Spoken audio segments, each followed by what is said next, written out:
eventually, if the government hits a point where they realize, okay, we can't keep spending so much money. We've been spending a whole bunch of money with a bunch of things, from infrastructure to Social Security to Medicare to funding wars overseas to doing all these other things.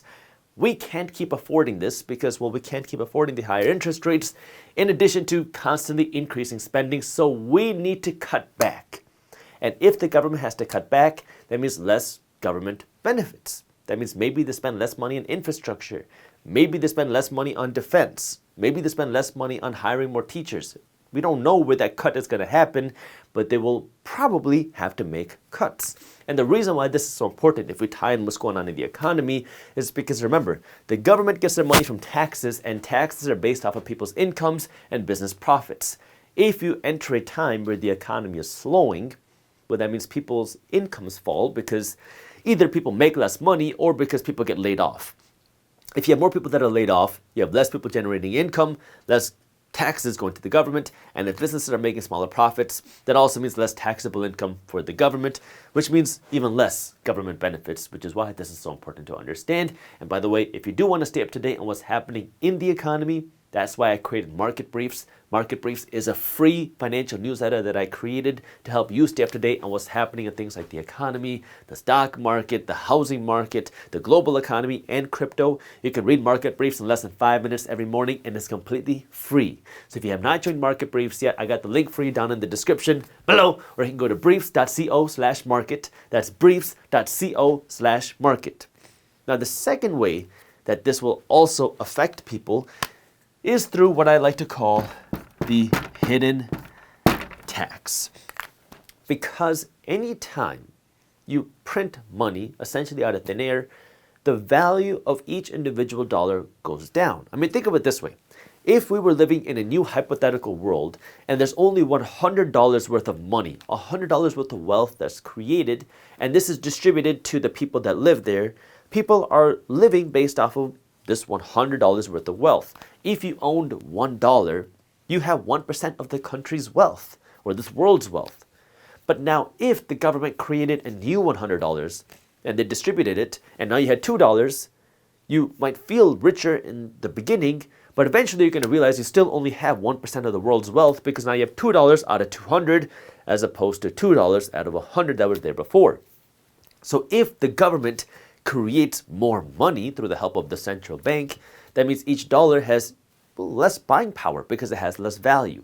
And that's what happens here. When the Federal Reserve Bank prints more money and they inject it into the economy here, whether by giving it to the government or by just giving it to the economy, more money gets created. If the government gets more money, now they spend this money in the economy somehow. It gets injected into the economy, but that means each individual dollar goes down, which in turn causes the price of things to go up. Not because each thing becomes more valuable, but because the currency, the value of the dollar being used to buy this thing, is going down.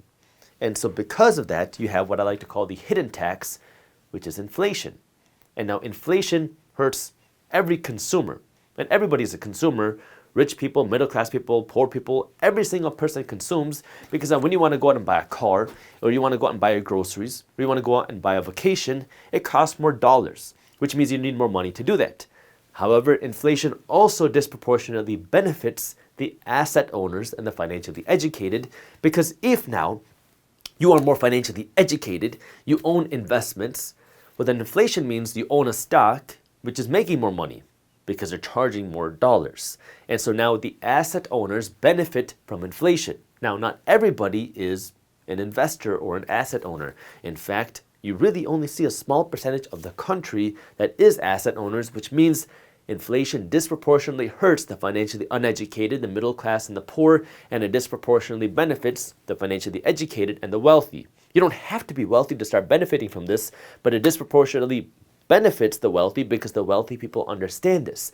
And so this is where now, when the government keeps spending more money than they have, this benefits the wealthy, and then, well, the person who pays the price is the middle class and the poor, because not to pay back all this taxes plus debt, to pay back all this interest, who does the government tax?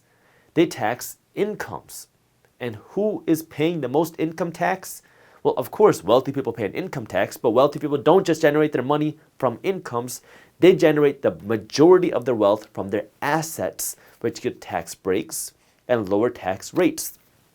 If you only earn your money from your salary, which is how the middle class and the poor earn their money, well, now you are going to be paying the highest tax rates because income tax rates come at the highest rates that our tax code has to offer. Now, I'm telling you this as an attorney who is not your attorney, but our tax code has different buckets of incomes. You have the income that you get from your job, your salary, which comes with the highest tax rates, lowest tax deductions, and then you have the tax rates that come from your investments, your assets, which can either come with lower tax rates or higher tax deductions, which is where now, if you understand the system, you're going to want to stop just earning your money from a job. You're going to want to own these assets, but also now understanding that if the government now has to make a switch from spending to then saving, that's going to hurt this government benefits.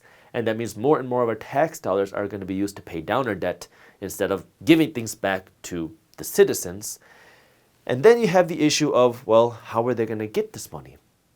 Because if the government now has to get more dollars, especially in a time where the economy is slowing, that could force the government to potentially increase taxes because they run into a situation where now they say, well, we have too many expenses and we need to keep spending money, but we need more money to do that, which means they need to generate more taxes, which would ultimately mean less spending ability for regular people because now more of your money is going to the government in the form of taxes.